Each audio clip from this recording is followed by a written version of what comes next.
Yun pong namana natin sa ating magulang. Example po, pagiging mainitin ng ulo, pagiging mabibiglain, kasi ang mga yan daw po ay predisposition, kasama po ng depression that can be inherited. That can be inherited. Kapag daw po ikimero na noon, pagkatapos idadagdagan pa po ng mood, personality and behavior, plus your economic condition, your family, yan daw po, biopsychosocial. Kaya yung biological, genetic factor, pag sinabi po nating genetic, ito po yon. Pag sinabi po nating genetic, yan po yung binanggit ko sa inyo, yun pong genes natin, nagmula sa magulang natin. Ang binanggit ko sa inyo, 3. Yun pong hot-headed, yun pong depression, at yun pong pagiging mabiglain or impulsive. Yan daw po, pwedeng mamana.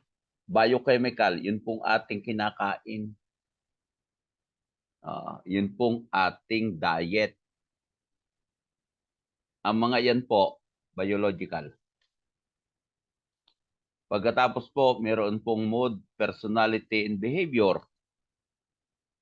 Yan po, psychological. And then social po, pinaka-one po dyan, pamilya. Yun pong ating katatayuan sa buhay. Ang mga yan po ay social. Pagka po pinagsama, yun pong biological. Yun pong psychological at social. Sa isa pong criminality. Ang cause po ng criminality doon ay biopsychosocial. Yan po, nagmula sa sa biosocial. Ito po ay board question. Maliwanag po sinabi ko. Kaya po, ang pananaw dito, tingnan mo po ito, kung ikaw po ay may stress, kasi may depression po, may stress ka, namana mo yun. Pakitandaan po nito, ang payo po ng expert, do not involve yourself in a job which is full of pressure. Ang ibig sabihin po, sobra po ang pressure. Sobra ang pressure. Pagkatapos po yung iyo pong behavior sa trabaho mo ay factor. Ano po yun, sir? Ang trabaho mo, pulis. Ano po ibig sabihin, sir? Ito po ay mataas ang pressure. Mataas po ang pressure. Pagkatapos po, personalidad mo pa po yung madali kang ma-frustrate. Madali kang sumuko. Yan po yung personality. Frustration. Ano po mangyayari, sir? Yan po, pagka nagka-problema, this person will commit suicide. Masakit po yan. Ang reason po, nagsama-sama po yung 3. Yun pong iyong behavior na ikaw ay madaling ma-depress. Yun pong iyong yun pong iyong personality na ikaw po ay short-tempered, madali ka pong ma-frustrate. Pagkatapos po, yung trabaho mo, mataas po ang pressure. Siya, pagka nagkaroon ka ng problema, mahirapan kang isolve ito. Kaya po yung iba, they commit suicide. Yan po yung nangyayari kasi hindi po nila matugunan o ma-reason out kung paano po sila lalabas sa kanilang problema. Kaya laging sabi, ikaw ay mayroong genetic tendency sa depression kasi yung magulang mo mayroon na nito. Yung magulang mo mayroon na nito. Pagkatapos, ikaw po, ang personalidad mo, short-tempered. Hindi mahaba ang iyong pasensya. Ano po yun, sir? Lack of perseverance. Huwag ka na po magpulis. Mahirapan ka lang. Another po, social factor ito, family. Nagkaroon ka pa ng asawa na ikaw po ay pinipressure. Nagiging problema mo siya. Oh, bakit? Pag dumating ka ng gabi, hindi siya maniwala na ikaw ay nagtrabaho. See?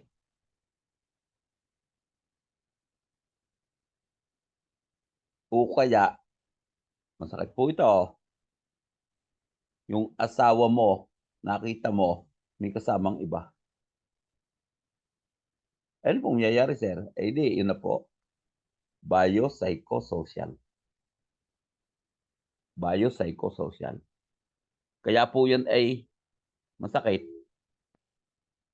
It can be a factor for suicide. Mas masakit pa nga po dyan, idadamay yung kanyang asawa eh. Idadamay yung kanyang pamilya. Madami pong ganyan. Madami pong ganyan. At hindi po yan imposible na mangyari kasi madami na pong ganyan. Sabi ko nga po sa inyo, I have several po, more than 2 na estudyante. Yan po yung nangyari. Yung isa, dahil nagsiselos sa kanyang asawa, dahil nakikita nga niya at nababalitaan niya na mayroong ginagawa. Eh siya po nasa law enforcement din. Ang kanyang asawa ay nasa law enforcement din. Anong ginawa, sir? That guy, sorry, kasi alam niya, pinatutungkulan ko siya, committed suicide. Nag-inom, and then nagbaril sa sarili. The other one, yun ang worse. Binaril niya ang kanyang asawa, and he also, thereafter po, committed suicide. At yun naman pong isa, ay nagkabisyo. Maya po, makikita natin, meron palang ngayong uri ng obsessive-compulsive disorder tungkol sa sugal. Hindi po niya mapigilan ng kanyang sarili. Lumaki ang kanyang utang. And later, at a very young age po, mapakabata. Wala pa pong 30, napakabata. 2 taon pa lang sa pulis. He shot himself. Kaya po laging sabi ko ito, please take into consideration your biological traits, your personality po. Do not engage in a pressure pack work or relation. It will be a problem later. Nakakalungkot po yan. Nakakalungkot kasi mahalaga po sana po ay chine-check. Pati ng sabagay sa neuro, yun pong kanyang biological at yan po naman chine-check, personality. Chine-check po yan. Kaya po ang pulis, ang DJNP, ang fire, may neuro, may fit po sa pulis. Because of the nature of the job of the police officer. Kasi siya po ay highly pressurized na trabaho. Meron nga po, nasa training pa lang, bumibigay na. Theories of female criminality or criminology. Pakitandaan po, ang babae po, binanggit na po natin kahapon ha. May factors bakit sila hindi nakakagawa ng krimen. Binanggit ko sa inyo, ang isa doon, marami sa krimen, masculine criminality, crime of violence ang ibig sabihin. Pag sinabing crime of violence, ang ibig sabihin po noon ay crime against person. Ang babae po hindi masculine. Lalaki lang. Lalaki lang. Another po, ang magulang po ay mas mataas ang proteksyon na binibigay at supervision sa kanino? Sa babae. Kaya po, yung dalawang iyon, may tatlo po yan eh. Yung dalawang iyon ay faktor na para sabihin natin ng babae ay napakaliit ng percentage among criminals in the country, kahit po sa Pilipinas. Ang average po niya siguro 1:1,000. Baka po bumaba pa lang ng kaunti. Kasi ang nakakulong po sa Muntinlupa before ay almost 30,000. Ang babae po, sa Muntinlupa lang po yun ha. Ang babae po na nakakulong sa National Prisoner po, sa National Prison, sa Correctional Institution for Women, ay mga 500 to 800. Kaya po makikita ninyo, 1:300. Sa Muntinlupa pa lang yan. Paano pa yung nasa ibang kulungan? Kaya po more or less, mga 1:800 to 1,000. At makikita mo rin po sa statistics ng mga krimen sa Muntinlupa, pinakamadami po crimes against person. Pinakamadami po crimes against person. And therefore, tama po yung pananaw. Yung babae ay hindi ganyong kataas pagdating sa criminality. Pag ang sinasabi po dito, pag ang stereotypical stereo ay yun pong laging alam natin. Pag sinabing kriminal, lalaki yun. Okay? Pag sinabing kriminal, lalaki yun. Which is correct. Ang reason po, napakababa po ng percentage na nagagawang krimen ng babae at kalimitan po, sa ngayon po, ay victimless crime. Tungkol po saan, sir? Sa droga. Pag hindi po, economic crime. Economic crime po ay tumutukoy po sa estapa and similar deceit. Yun po ang nagiging statistics ng female as criminal. Kaya sa Amerika po ito, the 17 prison is the statistics justify this stereotype thinking. Ayun din po sinabi ko sa inyo kanina.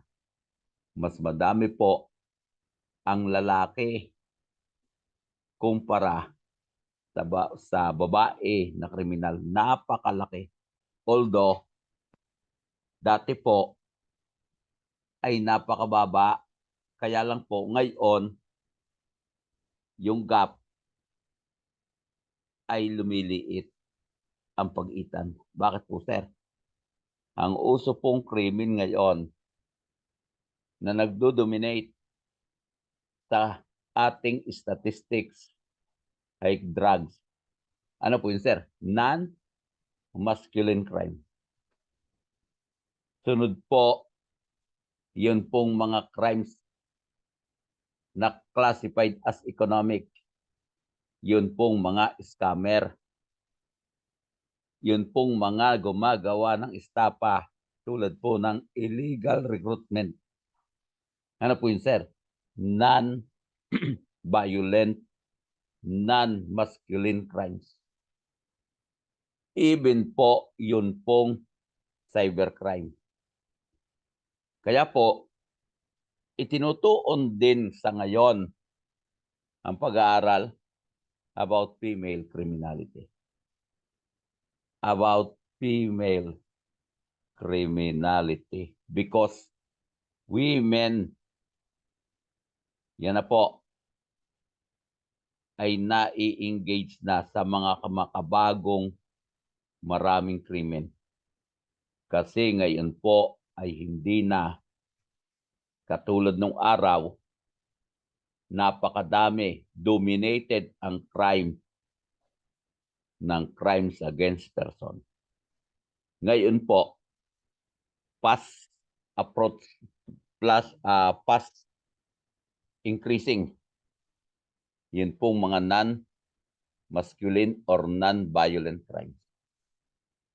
Napaka bilis na po ng pagtaas. As a matter of fact, sa Pilipinas po, ang fast rising crime ay anti-cybercrime. Anti-cybercrime. Sila po yung pinakamabilis na kumilos sa pagtaas. Marami din pong babae na pwedeng ma-involve dito, being non-violent crime. Considering it is so uncommon for women to commit crimes, various theories have evolved to answer why some 18 women do become criminals. Bakit daw po mayroong mga babae na nai-involve sa krimen? There are traditional as well as contemporary theories dealing with issue of female criminality. Ayan po yung tinatanaw nila dyan. Then, nandito na po tayo sa human behavior and victimology. Ito po yung 15 divided into 4 areas. Ang victimology po, 4. Yun pong tungkol sa human behavior, 11. 8. Sorry. 4 plus 5, 9, 11. Sila po yung tumutukoy sa human behavior. At ang pag-aaral po ng victimology, 4 lang. Okay?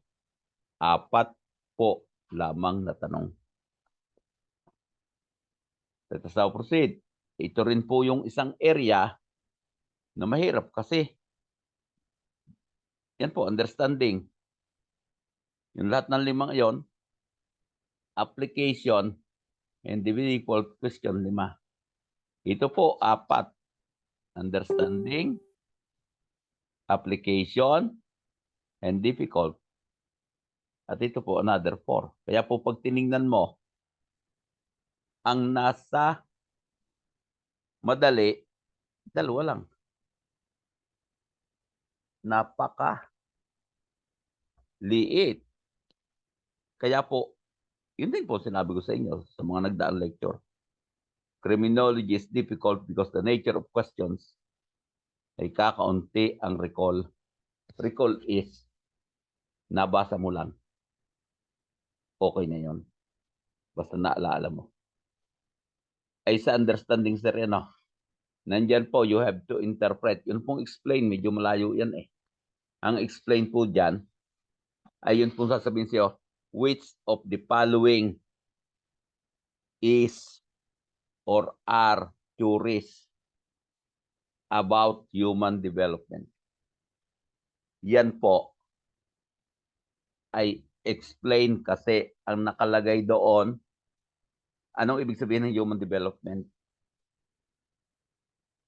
Ang mga yan po ang nagsasabi bakit ang criminology, katulad din po kahapon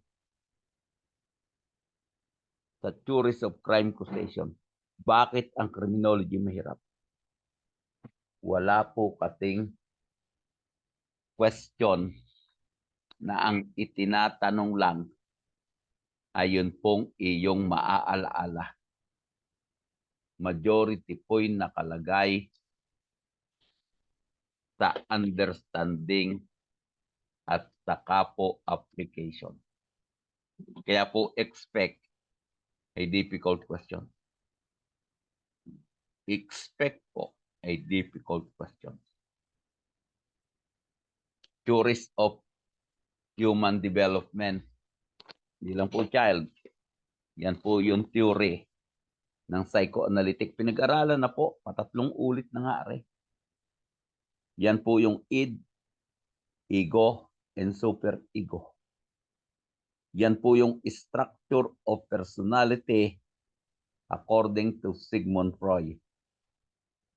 Yan po yung psychoanalytic theory. Psychoanalytic. Pag sinabi po nating id, yan po ang ating basic needs. Yun pong food, yun pong love, yun pong water, yun pong ating clothing, yun po yung ating home or house, including education. Kasi yan po kasama sa basic needs ng mamamayang Pilipino. However, majority po ng basic needs natin ay nakabase sa pleasure. Ano ang magpapaligaya sa atin? Kaya sabi diyan, pleasure principle. And then ito po, selfish. Selfish. Pwedeng kumain ka, ang iba hindi. Primitive. Kasi ito nga po, basic. Simula nung mag-create ang tao, meron na nito. Childish. And then pleasure.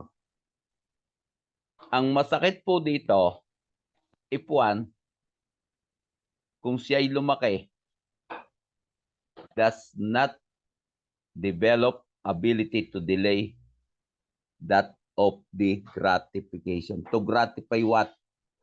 The pleasure. Kaya common ito, makikita po ninyo, ang bata, wala po niyan. Kaya yung bata, pagka gutom, yung sanggol ang tinutukoy. Iiyak yon. Yung magulang manghuhula. Titingnan ng oras. Sasabihin, gutom na pala. Therefore, bakit po ang bata naiyak? Una, yun lamang ang kanyang kapamaraanan to express to us for food. Kaya ang gagawin ni nanay, titimpla o padididehin yung bata. Tinan po, titigil. Okay. Kaya po naiyak ang bata because hindi siya makapagsalita. Pangalawa, hindi siya marunong mag-delay ng gratification. Ang gusto agad, yan na. Yun din po ang dahilan. Common ito.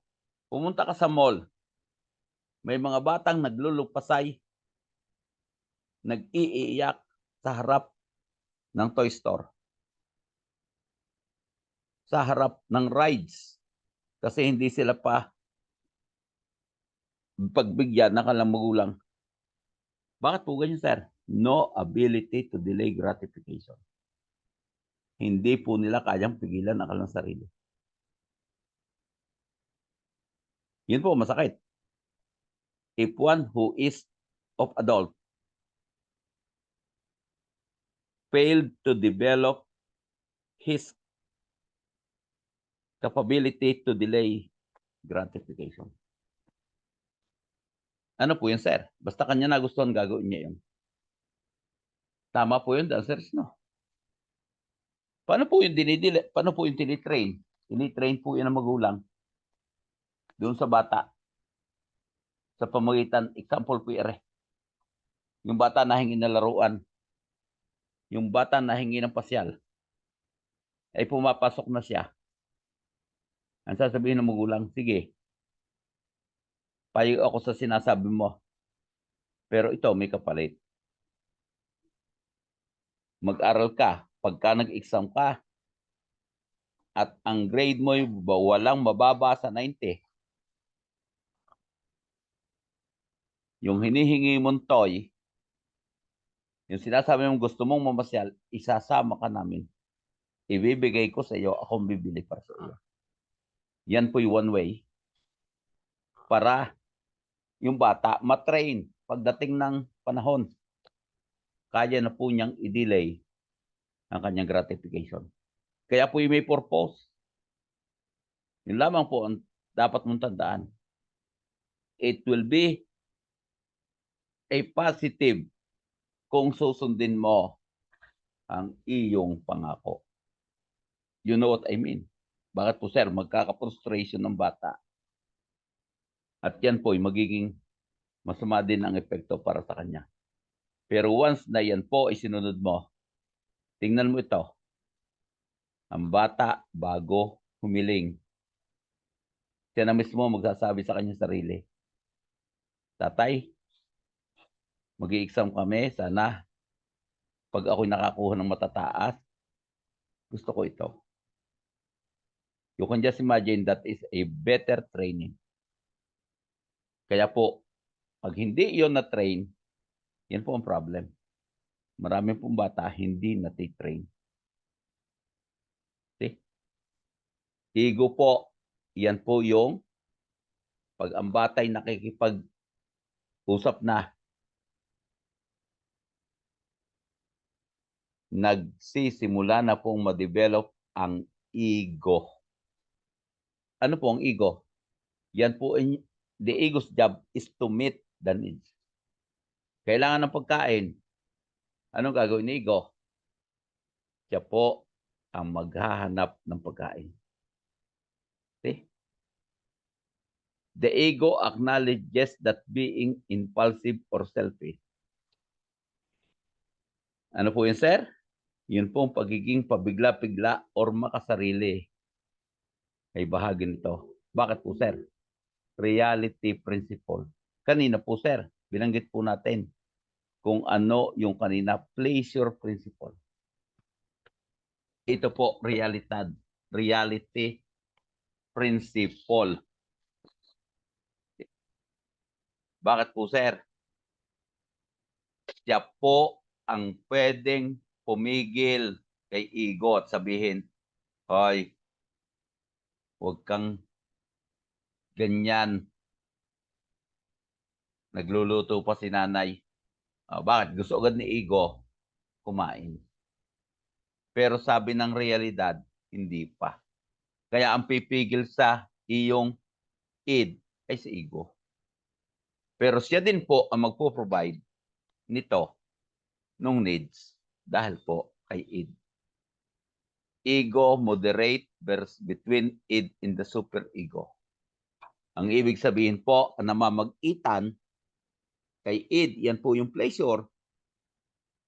At yan pong conscience, yan po ang super ego, ay si ego. Siya po ang nag-moderate. The super ego develops during the phallic stage. Ang ibig sabihin po, through 3 to 6. 3 to 6-year-old, madidevelop na po ang kanyang super ego. Sir, nung pag-anak ng bata, yan po, majority, ang meron lang ay yun pong kanyang id. Saka po papasok si ego. Kailan po si ego? kapag ang bata ay kaya na pong makipag-usap, makipag-communicate, makipag-interact sa kanyang kapaligiran. Ang superego po, late po ito na-develop, kaya nga po yung bata na nahingi ng dede o ng pagkain. Unang tubig kasi nauhaw siya. Umiiyak siya because, tandaan po ito, hindi rin po siya at wala rin po siyang superego. He is not bothered by his conscience. Ay isipin mo nga, kung ngayon matanda ka na sa kakaiiyak, para lamang humingi ng pagkain, siguro sasabihin mo, ayaw ko niyan, masama. Sino po nagsabi nyo sa iyo? Yun pong iyong superego. The superego, sabi po dyan, develops during the phallic stage. Nagde-develop po yan during phallic stage as a result of moral constraint. Sino po ang unang nagturo sa atin? Magulang po natin. Magulang. Kung hindi po, yung pong mga taong nakapaligid sa atin. Ano po ang kanyang trabaho? Inhibit the biological instinct. Ang ibig sabihin po niyan, kung yung gagawin po ni Ed, yung kanyang hinihingi ay masama, ang pipigil po ay si superego. Kaya po pagka ang ibig sabihin po ng high level of guilt, ang ibig sabihin po, mataas po, mabilis po na ikaw yan magkaroon ng guilty feelings. Yan po ang dulot ni superego. Yun pong madali kang makonsensya. Ay pagka-weak po, yari. Mababa ang level of guilt. Mababa po. Sa Tagalog, wala kang hiya. Simple lang po yan. Bakit? Ikaw po, sabi nung iyong kaibigan, gusto mo ka ng soft drinks, inom na. Kasi yung kaibigan mo, nainom ng soft drinks. Nasa harap niya, isang boteng soft drinks. Iniinom niya, wala na, hindi na nagamit ang baso. Ay sabi mo, ha? Pwede ka? Oo. Ano ang dapat mong gawin? Kukuha ka ng baso mo. Isasalin mo. Hindi, doon ko na rin sa gusto. Bakit? Kasi mababa po. Sabi po yun, you have a weak superego. You can just imagine, paano kung ang kaibigan mo hindi na inumin kasi sinupsup mo na rin sa pag-inom yung bunganga ng bote. What is proper? E di kukuha ka po ng baso na sa matter of fact, pwede pang 2 baso ang kunin mo at ibigay mo sa kaibigan mo para kayo ay tigisan ng baso. Ay, sir, bit sa baso pag nainom, okay lang. Ang baso po pwedeng inuman kasi marami kang lugar na pwedeng lipatan at inuman. Pero yun pong soft drinks, ewan ko sa iyo. Laway mo, babalik pa sa loob. Ayan po. Hindi natin iniisip, pero ang mga bagay pong yan ay dinudulot ng ating superego. May dalawa po yan. Ang isa ay strong. Pag strong po, high level of guilt. At yun pong isa, low or weak superego, low level of guilt. Yan po yung hindi ka madaling maapektuhan ng iyong mga pagkukulang o pagkakamali. Bakit po, sir? Because of your biological instinct. Level of awareness po by Sigmund Freud. Yan po yung kanyang conscious level Binanggit ko na rin po ito sa inyo doon sa explanation sa isang exam nyo. Yan po yung available sa ating memory.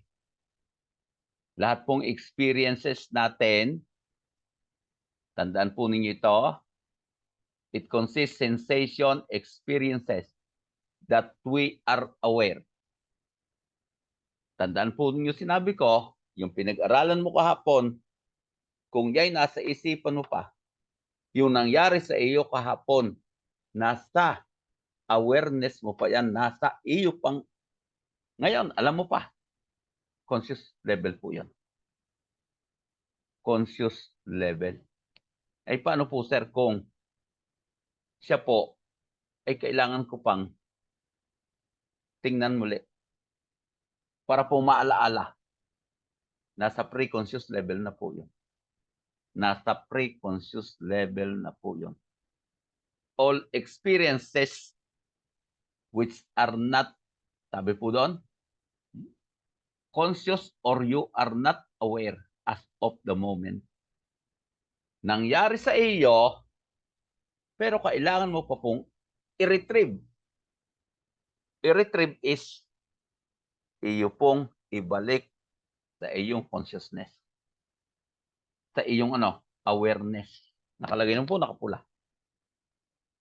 Kaya po, yung lahat ng bagay that you are still aware na nangyari sa iyo kanina, kahapon, nung isang araw, nung isang linggo, nung isang buwan, nung isang taon, yan po conscious level. Hindi mo pa siya nalilimutan. Paano po kung kailangan mo pang alalahanin siya at ibalik sa iyong awareness? Pre-conscious yun. Pre-conscious yun. At ang huli po, unconscious level. Yan na po ang deepest and major stratum of human mind.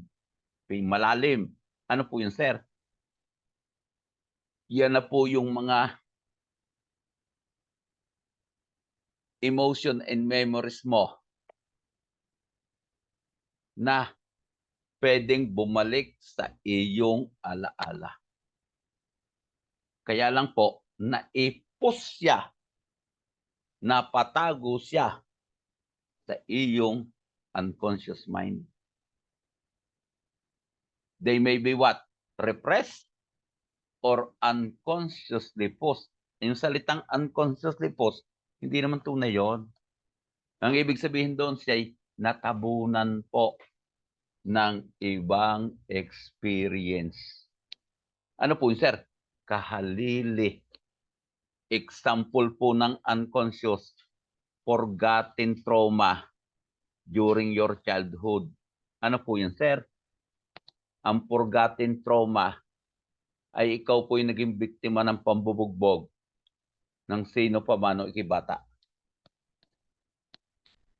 Iyan po, kung nakalimutan mo na, hindi mo na maalaala, nasa unconscious level. Nasa unconscious level. Ano po yun, sir? They should be always there. Kasi pag naalaala yan ng isang tao, it may affect his future. It may affect his future. Ano po yun, sir? Yung masakit yan, maiugnay mo yan sa iyong mga takot. See? Sa iyong mga takot. Hidden feelings of hostility towards what? Towards your opposite sex. Towards your parents. See? Kasi nakaranas ka noon ng ibata. Nakaranas ka noon nung ikaw ay bata. Eh sir, paano po kung madaling maalala? Wala pa po sa unconscious. Hindi pa po nalilimutan. Yan po ang salita natin sa Tagalog. Nalimutan. Hindi naman po tunay na nalimutan. Napapunta lamang po sa unconscious part of the mind yun. Kaya hindi mo agad maalaala. Kaya yung mga panaginip natin na hindi mo malaala, napapunta yun sa unconscious level. Okay? Ay ano po yung nandyan lang, conscious level po yun. Conscious level po yun. kapag inugnay natin sa pag-aaral, dapat po ang pag-aaral mo sa dami ay doon lamang mapapunta sa preconscious level. Ang dahilan po doon, para po pag oras na ng examen, you can retrieve them to be utilized in your examination. Yan po yung conscious, preconscious, unconscious. Yan po kay Sigmund Freud din po yan. Kay Sigmund Freud. And then stage po ng human development, we have the oral, sucking, biting, chewing. Ang pleasure po ay nasa mouth. Basta oral. 0 to 18 months, that is hanggang 1 year and a half ang bata. Anal po, focuses on bowel, bladder elimination. Yan po yung anal, 18 to 36. 1 year and a half to 3-year-old. At ang palik, yun po binanggit natin kanina, genitals yan, kaya nga palik, genitals. Yan po ang 3 to 6. Yan po ang 3 to 6. Tingnan mo lang po ito. That is also the time. Kaya po ito inilagay ko kasi napapatanong ito. Oedipus complex. Ano po ang ibig sabihin, sir, ng Oedipus? Yan po, boys build up. Yun pong lalaki ay nagkakaroon ng strong feelings or attraction sa kanya pong nanay. Mothers. Nagkakaroon po ng mataas na, sabi po dyan, build up warm and loving relationship with parents. With mother po. Ang tawag po dyan, Oedipus. Saan po nadidevelop yan? Sa palik. Sa palik stage. And then kung sa babae naman po, binanggit po natin yan kahapon, ay Electra complex. Yan naman po yung anak na babae, intense emotional attachment sa kanilang tatay. The complex there is Electra. Ang kanya pong tawag ay Electra complex. Yan po sa traits to 6-year-old madidevelop. Can it last long? The answer is yes. Latency po, 6-year-old to puberty. Dormant sexual feeling. Natutulog ang ibig sabihin ng dormant. And then, yan po genital maturation of sexual interest. Maturation. Yan po yung stage of human development from birth.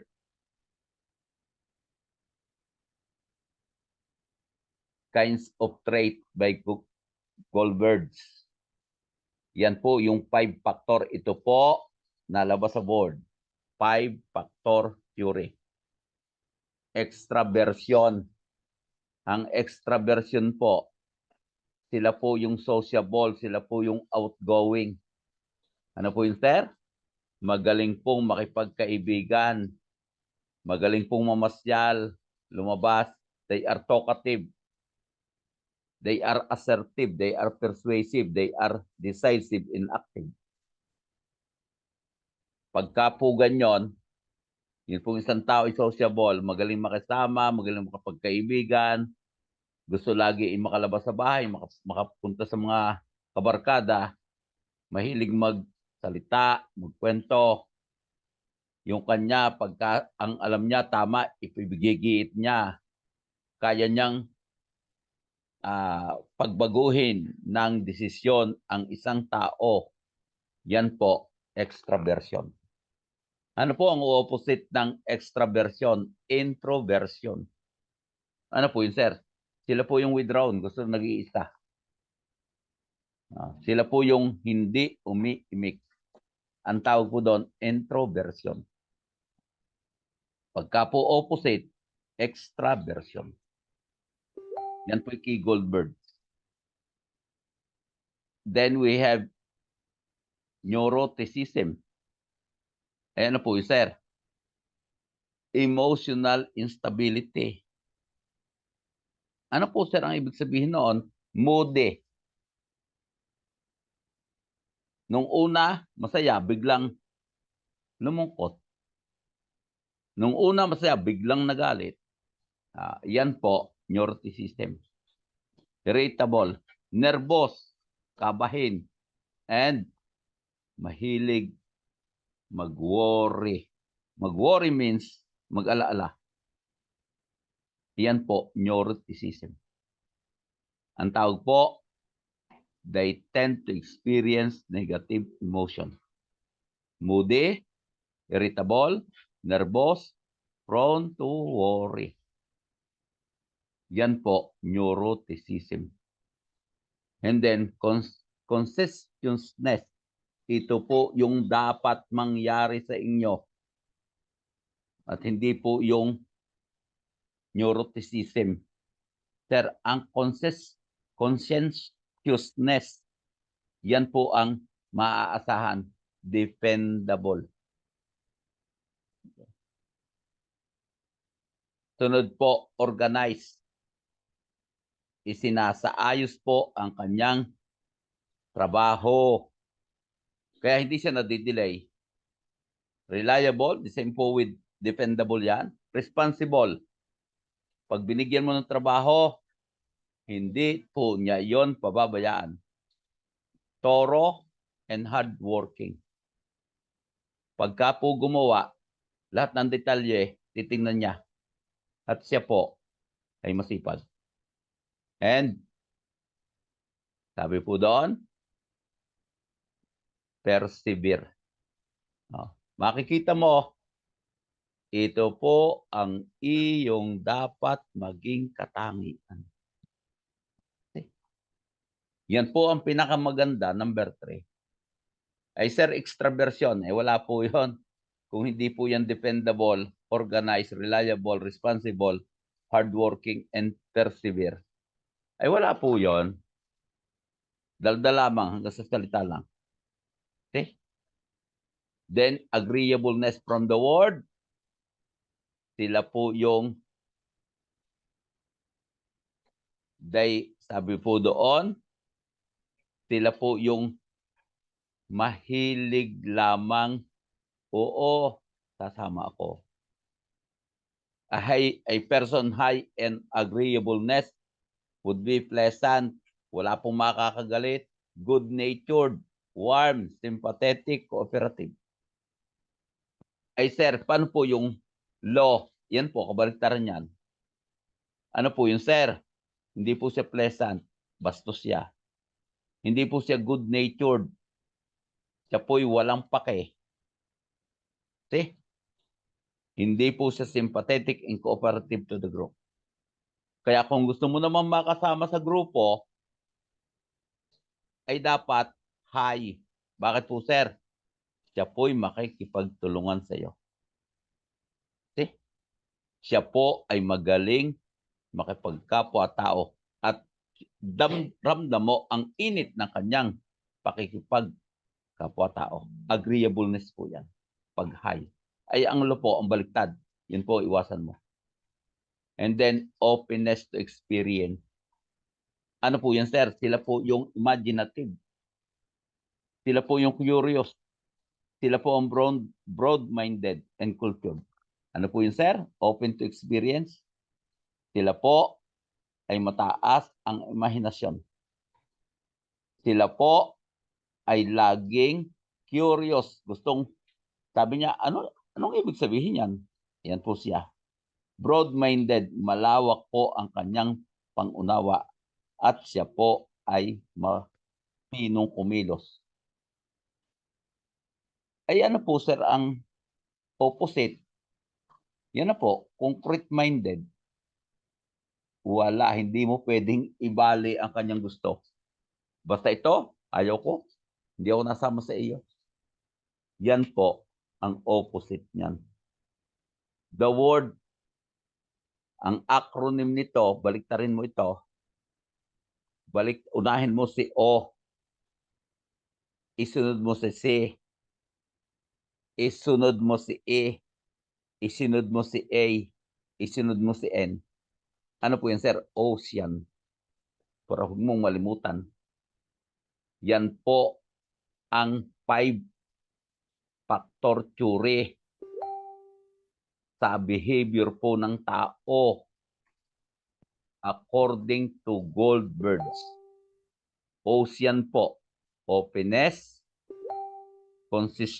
consciousness, then extraversion, agreeableness, neuroticism.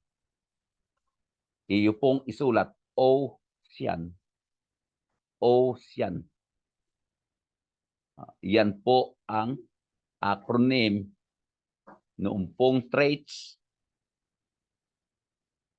Yun pong personality na dinevelop ni Goldberg. Remember po kung ano yung magbibigay sa iyo ng madaling maalaala ang mga salitang ito. Kasi medyo mahaba po. Kaya po mahaba kasi nakalagay na po example. Nakalagay na po ang example. Then what is temperament? Yan po yung, sabi po dyan, fundamental groundwork of character. Temperament po ay yan po yung iyong, yan daw ay biologically determined and existent early in life. Ang temperament po ay biological, nasa loob ng katawan natin. Nag-i-exist na po sa unang bahagi pa ng ating bilang tao, ng ating sarili bilang tao. Katulad po ng emotional reactiveness, energy level, reaction tempo, motivation to explore. Ano po yung sir? Temperament, yan po yung iyong kasiglahan sa paggawa ng iyong assignment, ng iyong dapat gawin.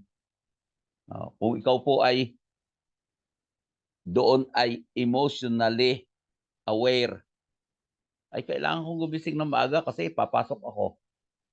Yan po. Ikaw po ay bahagi yan ng iyong temperament. Ikaw po nakakita ng taong ikaw minumura, galit na galit ka agad. Ano po yun, sir? Reaction tempo. Ano po yun, sir? Temperament din yan. And your motivation to explore. Tingnan ko nga ito. Siguro kaya ko din ito. Temperament po yan. Kaya po ang temperament ay hindi lamang po tumutukoy sa ating kakayahan na pigilan ng ating sarili yung ating galit. But also, emotion po natin, our reactiveness to a situation. Ano po ibig sabihin, sir? Dapat po tayo dynamic or flexible. Kinakailangan po, tapusin mo ang trabaho mo, ay gagawin mo yun. Kasi, ikaw po ay nag-react lang sa sitwasyon. Kailangan mo pong maging energetic kasi kailangan po ng lakas ng iyong katawan ang iyong trabaho kasi nagre-review ka ng maghapon. Minsan nga po, hanggang kalahati ng gabi. Gagawin mo ito. Yan po'y bahagi ng iyong temperament. Ano ang 4 na uri ng temperament? Melancholic, sad, gloomy. Pag ikaw po'y malungkot, pag ikaw po ay malungkot, yan po yung classification mo. Ito. Okay? Kung ikaw ay nalungkot, ang nature ng iyong, ayan po yung mga walang hope. Hala, bugsak na ako. Yan po yung iyong temperament. Melancholic. Ang sunod po, choleric. Ano po yun, sir? Hot-tempered, irritable. Huwag mo makikibo, mababanatan ka agad, mainit agad ang ulo, yan po ay choleric. Phlegmatic po, sir. Sluggish. Slow yan, calm. Ang ibig sabihin, nagkakagulo na, ay chill pa. Chill. Sabi niya, ay, papasok nga pala ako. Mamaya-maya na konti. Pagkatapos, isang buwan sa banyo. Kung kumain mabagal, ay phlegmatic po yan. Sino kaya sa inyong gayon? Ito po ay genuine para po sa atin. Tingnan po ninyo ha. Genuine ito. Ito po ang nagde-describe sa ating sarili. And then sanguine. Ano po yun, sir? Nako, yan ang cheerful. Laging nakatawa. Yan po yung siya po ay talo na. Hopeful pa. Yung mga nataya sa sugal, yan. Naku, tatama ako nito. Yan po, sanguine. Ano po yun, sir? Kabaliktaran yan, noon pong melancholic. Siya po, daldalero. Siya po, magaling bumangka. Yan po, sanguine. Yan po, sanguine. Ay, ang tanong ko sa inyo, saan mo ilalagay ang sarili mo dyan? See? Anong uri ka ng temperament mayroon?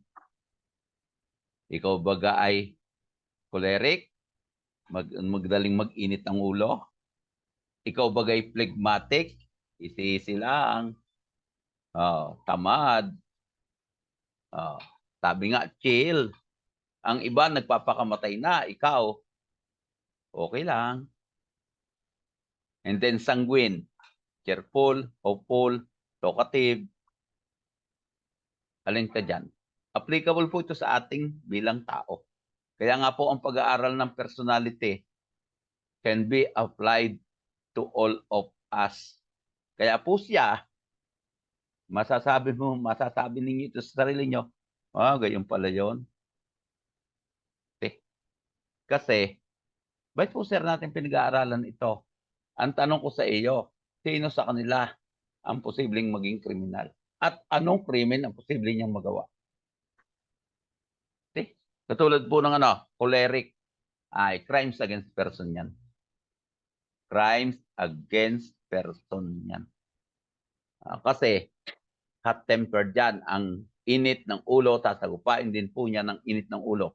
Pagkatapos po, madali siyang magalit. Yun pong sad or gloomy, delikado. Madali pong mawalaan ng pag-asa. Sino po yan, sir? Sila po ang mga alcoholic. See?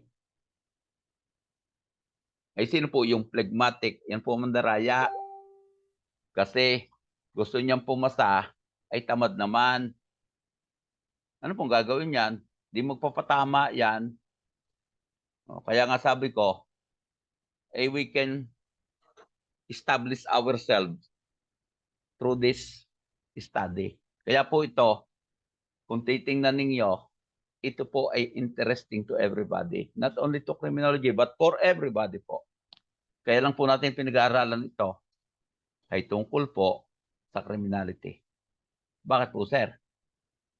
Ang personality po and criminality ay magkaugnay. Kaya po tayo nag-aaral ng temperament doon. And then, for this po, defining abnormality. Ito naman po yung pananaw. Sino daw po yung abnormal personality? At ano yung krimen na pwede nilang maka-ugnayan? Ang una po, deviance. For this po ito, lahat po i-this. Lahat po i-this. Deviance. Alam na natin yan, unacceptable or not common in society. Sila po yung behavior, sila po yung emotion which are not acceptable to society. Therefore, ang pinaka-common na example niyan ay yun pong social aggressive teens. Sila po ang common. Pinag-aralan po natin kahapon sa juvenile ito, social aggressive. Sino po sila? Sila po yung matigas ang ulo. Sila po yung ayaw pasakop. Mataas ang kanilang independence. Kaya ayaw na nila sa bahay nila kasi yung magulang nila, dinidiktahan sila. binibigyan sila ng rules and regulation. Yung mga yan po sa school ayaw din. Because sa school po, mayroon din pong rules and regulation. Ano po yun, sir? Unacceptable behavior. Unacceptable behavior. Truancy po. O, kaya po makikita natin, yan pong tawag dyan. When we speak of abnormality, deviance abnormality po yan. Ang sunod po, distress. Distress. Ano po yun, sir? Negative feeling. Hello? Ito common sa criminology na hindi po dapat mangyari. Ano po yun, sir? Hello, hindi ako marunong sa math. Hello? Ayaw ko niyan. English pa yan, magsasalita ng English. Yan po, negative feelings. So lang mag-aaral, ayaw ko magbasa. Hindi pa po nangyayari, hindi mo pa nasusubukan, mayroon ka na pong conclusion. See?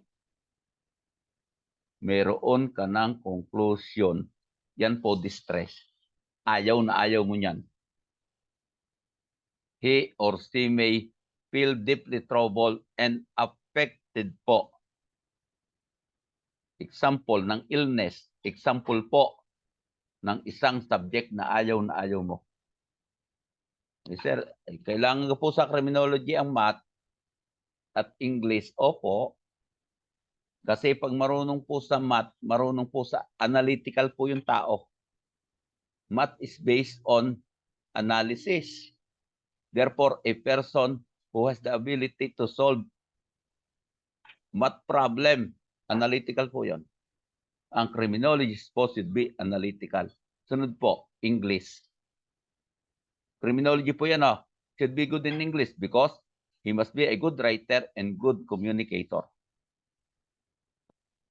How can you testify in court without being good communicator? That you have to, sabi po doon, convince the judge that what you did is true. What you did is correct. Eh, paano po yung good writer? Ay, gagawa ka ng report. Alam natin yon. Pero yan po ay negatively ang tingin ng estudyante. Ayaw ko niyan, ayaw ko. Hindi po dapat gayon. Kasi basic po yan sa inyo. Distress po, tandaan lang po ang salitang negative feelings. You feel deeply troubled and affected by this. Yan po ang distress. Yan po ang second D. Third D po, dysfunction. Maladapted behavior. Ano po yan, sir? Nako. Ito po yung hindi makaperform ng daily function. Normal daily function. Normal daily function. Ano po yun, sir? Paghahanda sa papuntang trabaho. See? Paghahanda papuntang trabaho. Ito pong behavior na ito prevent an individual from living normal and healthy lifestyle. Ay bakit po, sir? Pag sinabing maladaptive behavior, siya po, hindi mo magising ang trabaho, tumanggap ng trabaho, alas 6. Dapat ang gising alas 4.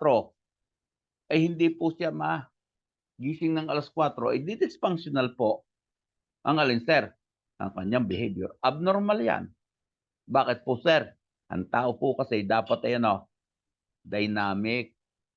Kung anong hinihingi ng sitwasyon, yun po ang ibibigay mo. See? Yan po ang ibig sabihin ng maladapted behavior. Sorry po ha. Kung kukuha ka ng kurso, dapat po yung iyong behavior should be in line with the course. Otherwise, dysfunctional yan. Hindi po bagay. Ang tawag po doon, hindi bagay. The word is maladaptive is hindi po siya maka-adapt sa sitwasyon. Hindi po siya. Kaya po siya, sabi niyan, it will impair your ability to perform normal daily functions.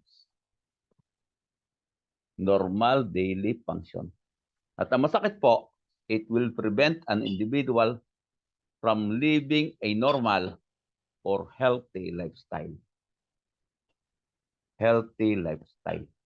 Yan po'y dysfunction. Nakalagay po ha ang keyword. Kaya ko lang po binabanggit yung mga halimbawang yan para po ikaw ay makaintindi. Dysfunction is maladaptive behavior. Ano po ang sabi diyan? It may involve you to a disorder. Bakit po, sir? Eh sa kumpanya ninyo, bawal ang malate. Sa klase mo, bawal kang malate. Ano po mangyayari, sir? Eh di ikaw po ay matatanggal sa trabaho. Kung hindi po, ma-involve ko sa pandaraya. Eh sa school, sir, eh di ikaw ay madadrop. Kasi, you should do the opposite. You have to be dynamic po or flexible. You have to be flexible as a person. Yan din po dapat ang law-abiding citizen. Ano po yan, sir? Tingnan po ninyo ito, ha? Ang Pilipino po ay hindi po dysfunctional. Eh bakit po, sir? Sa Pilipinas lamang yan dysfunctional. Eh bait po sa ibang bansa na pag ikigumawa ng krimen, putol ulo. Eh bait po kakaunti ang Pilipinong lumalabag doon sa batas. Therefore, tayo po adaptive. Ang problema po natin ay yung pagpapatupad ng batas. Kaya tayong mga Pilipino ay dysfunctional. Okay? Kaya po yan ay mahalaga. Ang sunod po, ang pahuli, danger. Ano po yun, sir? Dangerous or violent behavior may result into criminality. Yung pong pagiging dangerous or violent ay pwede sa kapwa-tao, pwede po sa environment. Pwede po sa kapwa-tao, pwede po sa environment. Kaya po kung ikaw po'y violent sa kapwa-tao, kasama po yon sa danger. Yun po sa 4Ds of abnormal behavior. Kung ikaw po'y violent sa hayop sa kapaligiran mo, ikaw po ay mayroong abnormality classified as danger. Masakit po yan. They may also involve suicidal activity or tendency. Kaya po, abnormal behavior po yan. Pakitandaan po, 4D. Ang una po, deviance. Unacceptable or not common. Sila po yung behavior na hindi katanggap-tanggap sa ating pamilya, sa ating trabaho, sa ating eskwelahan, sa ating relihiyon. Ang sunod po, distress. Yun pong negative feeling. Towards what? Towards other person, towards a particular subject. Yan po ay magkukos sa iyo ng deep trouble. Deep trouble. Ayaw mong gawin ang isang bagay. Okay? Kasi negative po agad ang dating sa iyo. Then we have dysfunction, maladapted behavior. Hindi mo po maiayos ang iyong behavior ayon sa hinihingi ng pagkakataon. At ang sunod po, danger. Yan po yung from the word danger, dangerous or violent behavior. Kaya po makikita mo, yan po ay crimes against person. Worse po, may suicidal tendency yan. Sana po, si Ocean, si Fordes, naintindihan mo. 4 different level of mental retardation. Sino daw po yung mga tao na ang growth ng brain ay arrested. Arrested means huminto. Kung hindi po huminto, mabagal. mild mental retardation. Kung ang IQ level mo po ay 50 to 70, tandaan mo ito, ikaw po ay classified as mild mental retardation. Hanggang anong grade lang niya kayang tapusin? Grade 6 po or elementary level. Hanggang doon ka lang. Hindi na po yan pwedeng mag-high school kasi mas mataas na po ang kanyang demand. Ang tawag po doon, 50 to 70. Sir, ano ga po ang normal na IQ? 89 po, 90 pataas. Normal po yan. Pag below po, 90. Below, 90, 89 po pababa. Yan po ay below. Mababa po yan. Kaya po 70 to 9, 71 to 90 or 70 to 90. Yan po ay below normal. Hindi yan retarded, but below normal. Ang normal po, 90. Sana po ikaw inaroon. Bakit po, sir? Pagka po ganyan, lahat ng uri ng pag-aaral kaya mong gawin. Then, moderate mental retardation. Yan po ang IQ 35 to 55. Ano po yan, sir? Kaya po niyang gawin, maglaba, magluto, maglinis ng bahay, kaya niyang gawin yan. Moderate mental retardation po, 35 to 55. Pwede po yung mag-acquire ng communication skill, kung ano yung nagis kanyang lingwahe, kaya niyang gawin yan. They can live and function successfully. Hindi po siya magkakaproblema doon. Kasi sabi ko nga sa inyo, hindi lang po yan pwedeng maghanap buhay. Katulong siguro pwede. Sorry for that word ha. Kasi ang kaya lang po niyang gawin ay yung basic na work. Basic po. Kalimitan manual. Pero yung gagamit ng mga makina, hindi po niya kaya yan. Kaya po yan ni mild mental retardation. Kaya po yan ni mild mental retardation. And then severe. Yan na po, ang IQ ay 20 to 40. Ano po yan, sir? Pwede mo turuan maligo. Maglinis ng kanyang katawan, kumain. Yun lang po ang kanyang gawin niya. Maliwanag po sinabi ko ha. Hanggang doon lang. Pero kung sasabihin mo, magiging tagapagluto mo, katulong mo ay hindi po. Kasi siya po ay napakababa. Basic self-care lang. Maligo, kumain, mag-toothbrush. Yun lang po ang kanyang gawin. Pero outside of that, nahirapan na po siya. And then profound, 20 to 25. Ano po yan, sir? Kailangan po niya ng support and training. To what? For basic safe self-care. Ano po yun, sir? Ikaw maghahanda ng panligo. O sige, maligo ka na. Pupunasan mo pa siya, buisit. Kasi yan po ay profound mental retardation. Ito po yung sinasabi ko sa inyo. Tingnan po ninyo ha. Human intelligence, scale of human intelligence. Kapag po below 20, yan po ang profound. Pag below 20, mas mababa pa po sa profound.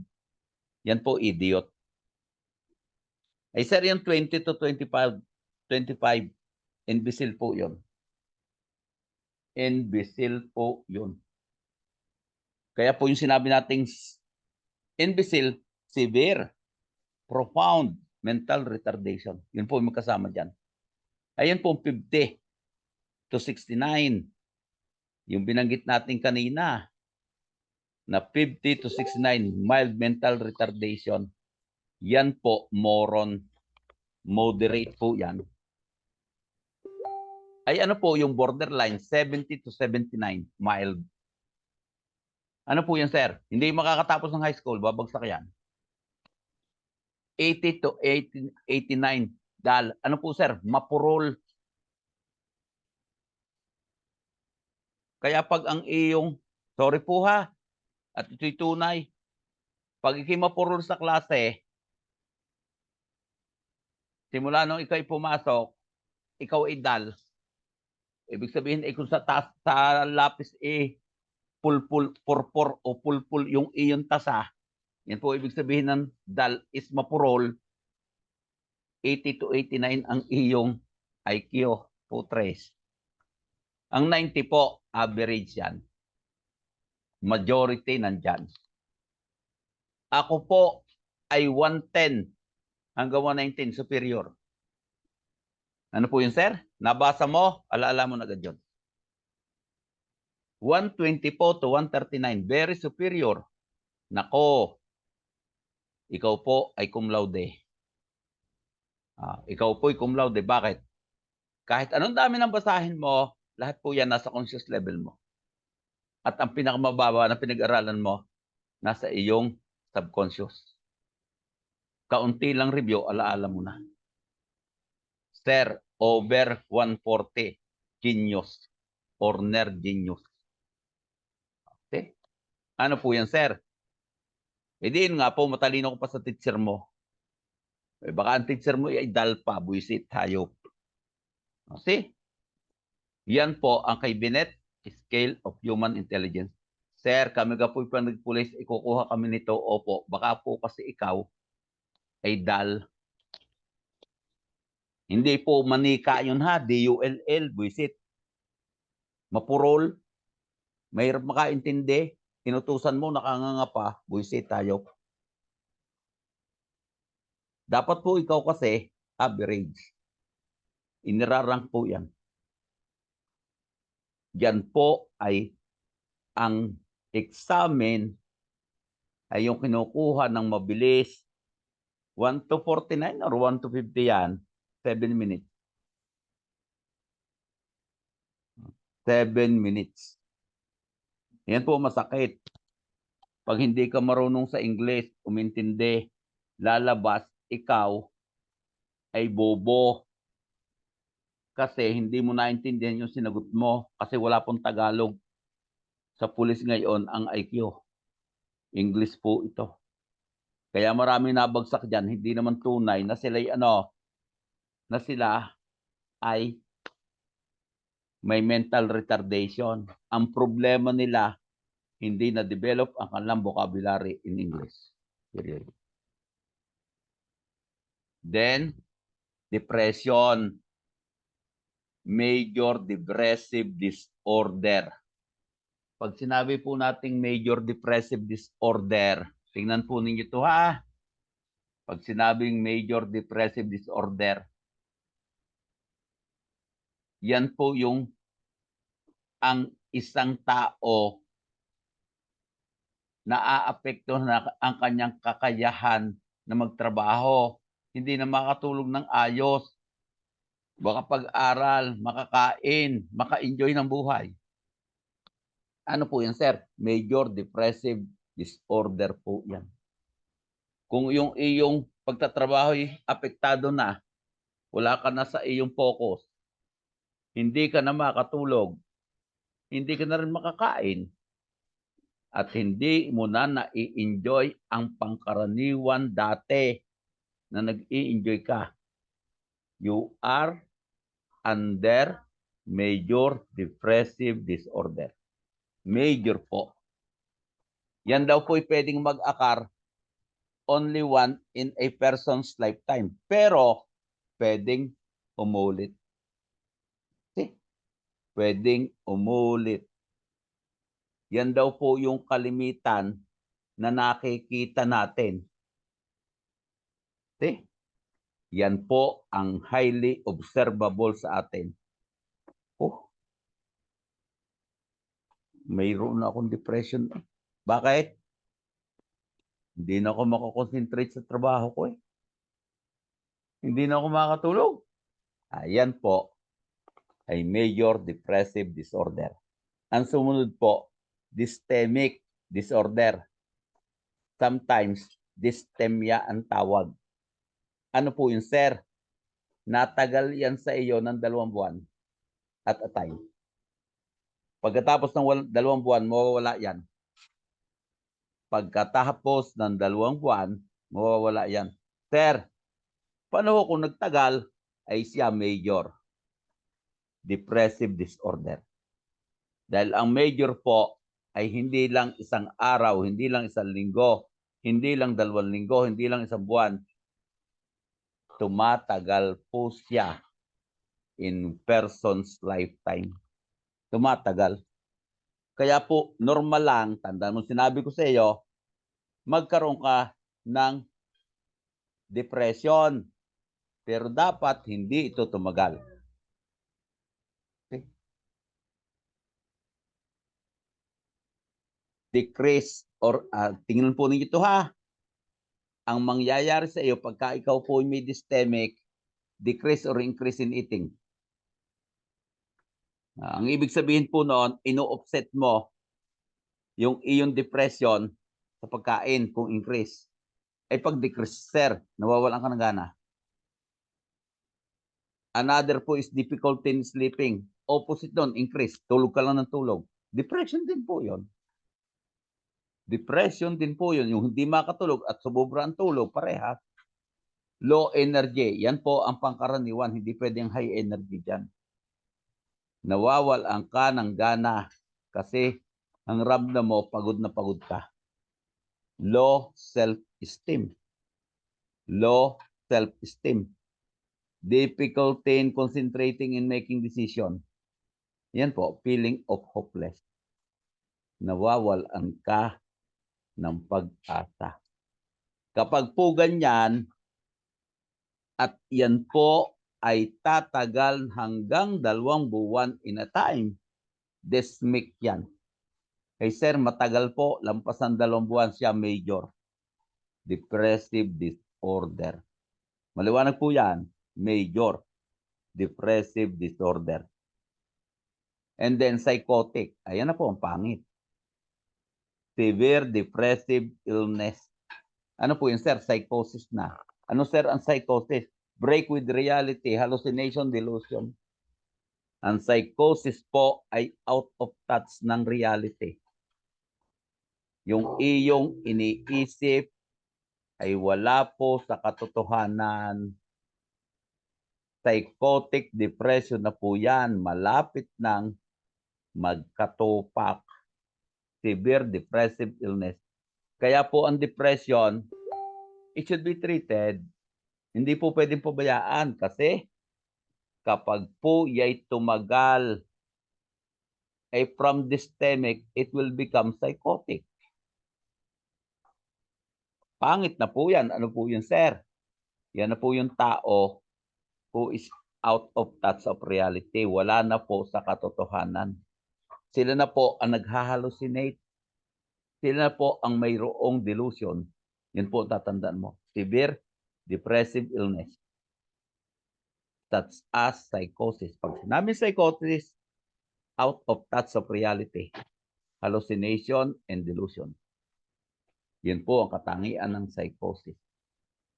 Seasonal. Sir, ano ho ang seasonal? Siyempre, paminsan-minsan lang. Example, may disorder ka sa panahon ng tag-ulan o tag-init. Ayaw na ayaw mo noon. Yan po yung seasonal affective disorder. Ang gustong-gusto mo, malamig ang panahon. Okay. Pero sa ibang bansa po, ang pag-aaral na ito nangyari, may mga tao na depressed during winter. Bakit po, sir? May mga bansa po, hindi nasikat ang araw. Okay? Hindi nasikat sa Canada. Kaya po pag doon sumikat ang araw, ang mga tao labas na sa bahay. Okay? Kasi posible po magkaroon ng SAD. SAD po, seasonal affective disorder. Sir, paano po kung ayaw pumasok? Pwede. Seasonal. Ayaw magsimula ng klase, ayaw pumasok sa unang linggo ng klase, pwede po. Seasonal affective disorder. Madami tayo yan. Ayaw natin ng Lunes. Kung kinapasok sa trabaho. May biro ko, para huwag kang tamarin sa Lunes, magtrabaho ko ng Linggo. Oh, di sa Lunes, masipag ka na kasi nagtrabaho ko ng linggo. Eh kaya tinamad kasi dumaan ng linggo. Hindi po ito gayon. Ito po ay seasonal affective disorder. May affect to the weather condition. Sa ibang bansa po, ang pag-aaral nila, yun pong panahon ng winter. Kasi may mga bansa po, pag panahon ng winter, hindi nakakalabas ng tao kasi wala pong light. Walang liwanag, walang sunlight. Kaya hindi rin po sila pwedeng gamutin lamang ng sunlight kasi hindi po ang sunlight ang gamot sa kanila. Kundi yun pong makalabas ng kanilang bahay. Bipolar po, yan po'y dalawa. Ang ibig sabihin ng bipolar, dalawa, extreme high and extreme low. Extreme high, dapat po tayo nasa gitna. Bawal naman po sa tao ang talagang walang depression. Dapat po mag-alaala ka sa iyong gagawin bukas. Okay lang po yon kasi magpapaalala yun sa iyo na ikaw may gagawin bukas. Pero kung ang iyo pong depression ay napaka lalim, napakataas, nakaka-apekto sa napakababa. Ay, pagka binaliktad mo, napakataas. Yan po ang depression. Napakataas ng depression mo. Naku, patay. Yan na po. Pwede na po yang maging maka-apekto sa iyo. Hindi ka na makakatulog sa online support. At yung extreme high po, yan po ang mania. Yan po yung gustong gusto mo. You are urged to do that. Gustong gusto mong gawin. Pero may mga araw na ayaw mo siya makita. Ano po yun, sir? Bipolar. Kaya po sabi niya, manic depressive. Mania means high. Gustong gusto mong gawin. Walang makakapigil sa iyo. Depressive po ay extremely low. Extremely low. Yan po ay bipolar. Yan po ay bipolar. Isang sobrang taas, isang sobrang baba. Yan po ay bipolar disorder. Sir, katamtaman, hindi po yan bipolar. You are in the middle. Yan na po tama. Endogenous depression. Ano po yun, sir? Yun ang depression na nasa loob na ng katawan mo. Buisit. Depression with no apparent reason. Nag-aalala ka na wala namang pinag-aalalahanan. Nasa katawan mo daw po yun. Within your body. Yung nasabing depression na yon. Example, yung nag-aalala ka sasabihin ng ibang tao. Then situational depression or reactive depression. Yan po yung stress. Nawalan ka ng trabaho. Na-break ka ng girlfriend mo, ng boyfriend mo. Yan po yung situational depression. Kailan po yan normal? Within 3 months, but not to exceed 6 months. Pagka po lumampas na yan ng 6 months, yan iyo pong situational depression ay pwede na pong mapapunta doon sa ating binanggit kanina. Ano po yun, sir? Dystemic. Pwede na po yung mapapunta doon sa dystemic disorder. Okay? Pag malala po, major. Pag lumampas po dyan, ay magkakaroon na po ng psychotic. Okay? Okay lang po yung iyong situational depression or reactive depression. Okay lang po yan. Kasi dapat ka talagang malungkot. Yan po ang isang pagpapakita ng depression, na walang ka ng gana kasi may sad experience ka, na walang ka ng trabaho. Wala nga naman, magsaya pa, ay nawalan ka na nga ng trabaho. Ibinari ka ng girlfriend mo, nagsaya ka pa? Siyempre hindi. Normal lang po yun. Yan po magkaroon ng situational or reactive depression.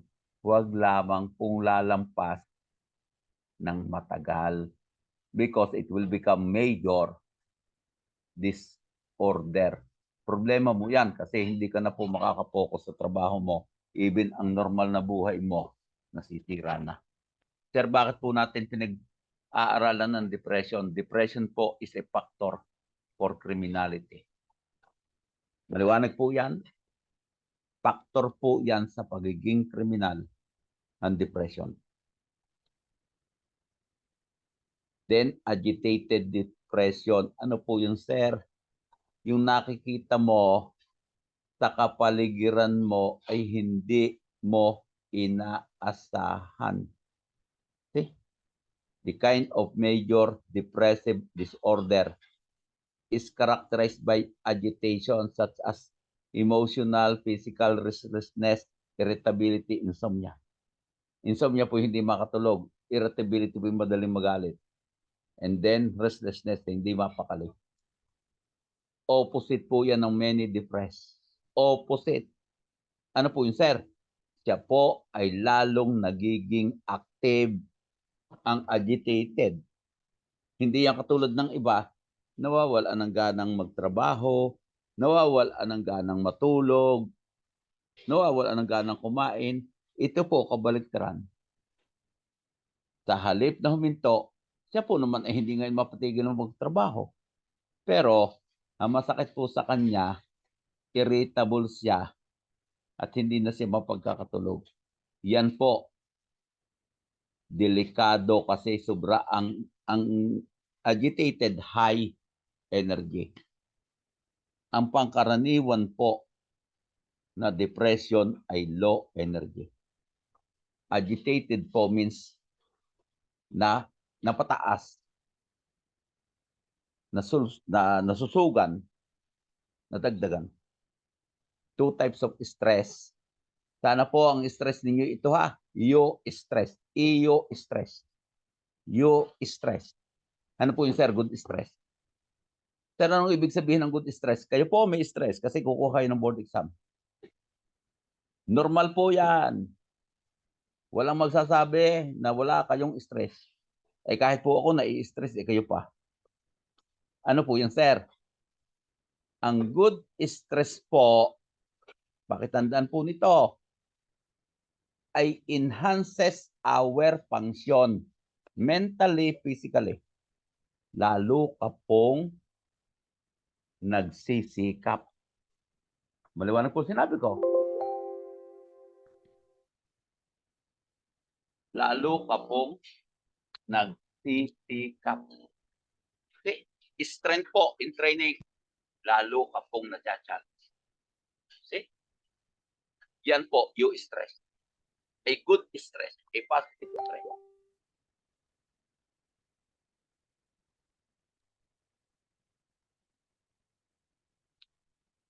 Ang tawag po dyan, yung stress. You have, sabi po doon, it enhances your physical and mental function. It enhances your physical and mental function. Yung stress po yan. Ano po masama? Distress. Yan po ang negative. Yan po lead to depression. Maliwanag po ha? Yan po lead to depression. Better po ang eustress. Sana po kayo yun. At hindi po distress kasi nawala ka ng gana. Maliwanag po sinabi ko. Kasi yung pong eustress, sisikapin mo po na pagbutihin. Ang distresser, gusto mong pagbutihin pero nawala ka ng gana. Yan po ang dalawang uri ng stress. Sana po yung stress kayo at hindi po kayo distress.